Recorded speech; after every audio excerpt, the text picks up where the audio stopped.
He spoke in little more than a whisper. I had to lean forward to hear him. I thought you were someone else yesterday evening, he continued. Who? I don't know. Someone like me? I don't know. I never saw the face. I'm sorry, I don't understand. One moonlit night, said the signalman, I was sitting here. Suddenly I heard a voice cry, Hello, you down there. I jumped up and looked out from that door. What did you see? A man was standing by the red light near the tunnel. His left arm was across his face, but he was waving his right arm. This way. He made a gesture with his own left arm to show me. What did he say?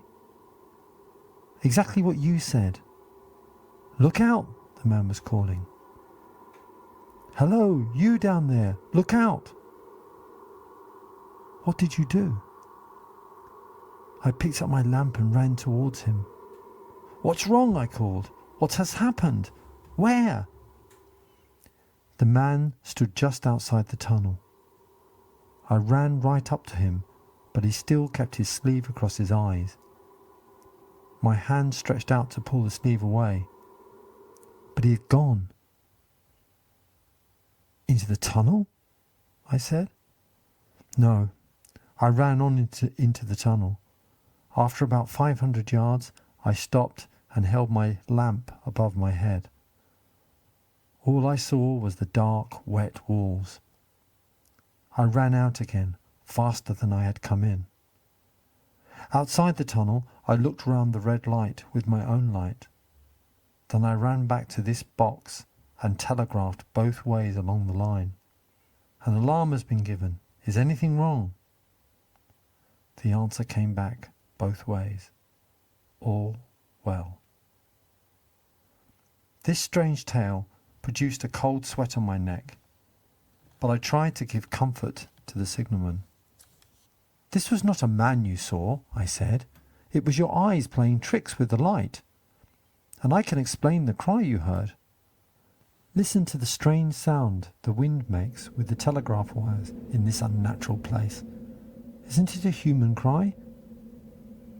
The signalman shook his head.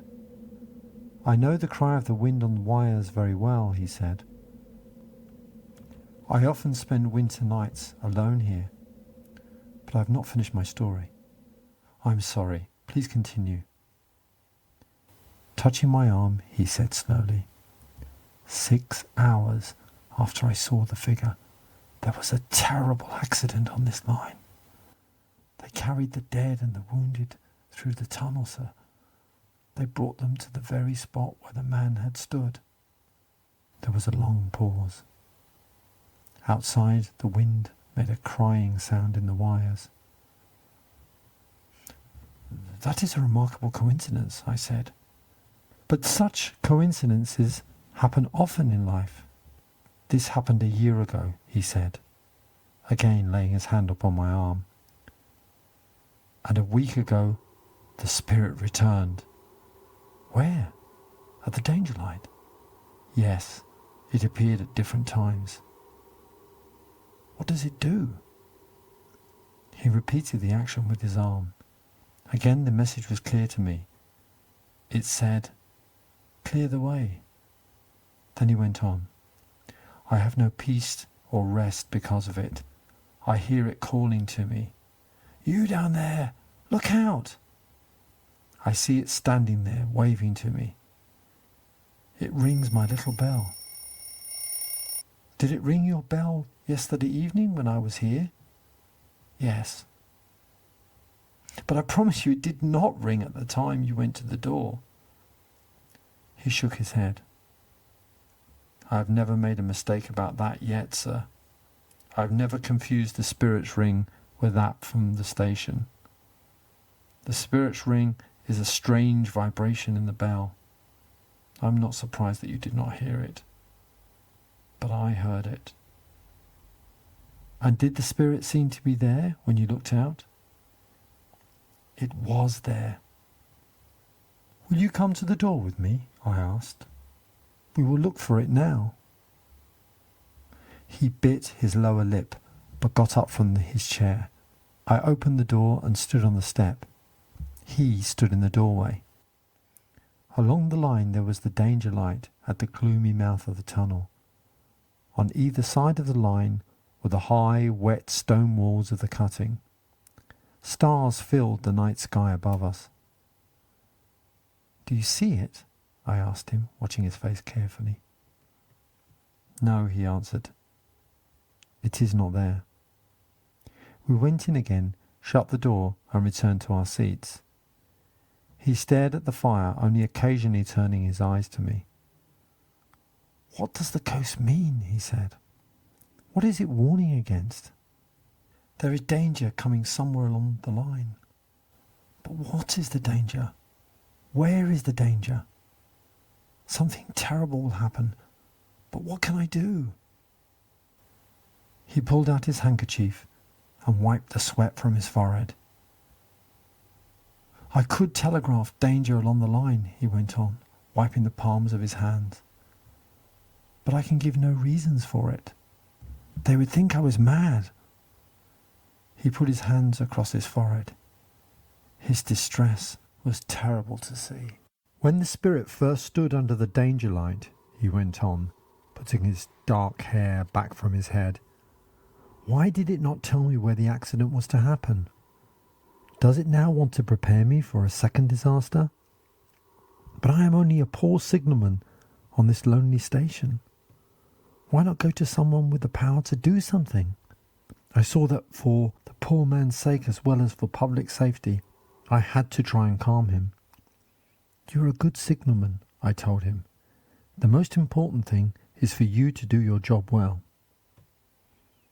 "You are right, sir," he answered, and as the night advanced, his attention turned to his various duties. I offered to stay until the morning, but he assured me there was no need.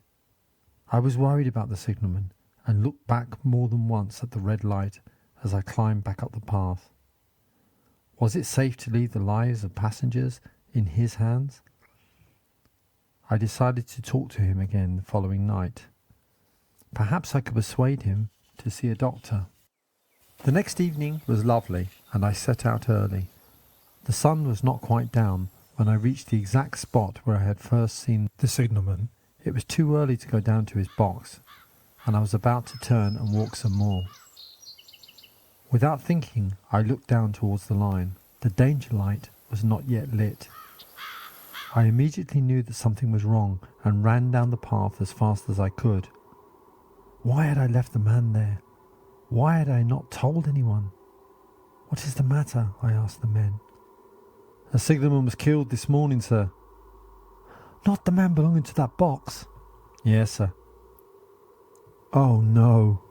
How did it happen?" I asked, turning from one to another. "He was knocked down by a train, sir." No man in England knew his work better, but for some reason he was still on the line as the engine came out of the tunnel. The driver here was showing us how it happened. Show the gentleman, Tom. A man dressed in rough dark clothes stepped back to the mouth of the tunnel. "The train was coming round the curve in the tunnel, sir," he said. "I saw him at the end with his light in his hand, but there was no time to slow down. The strange thing is, he seemed not to hear the whistle." "What did you do?" "I called out to him, 'You down there, look out, look out.' It was terrible, sir. I never stopped calling to him. I put my left arm before my eyes not to see, but I carried on waving my right arm until the end."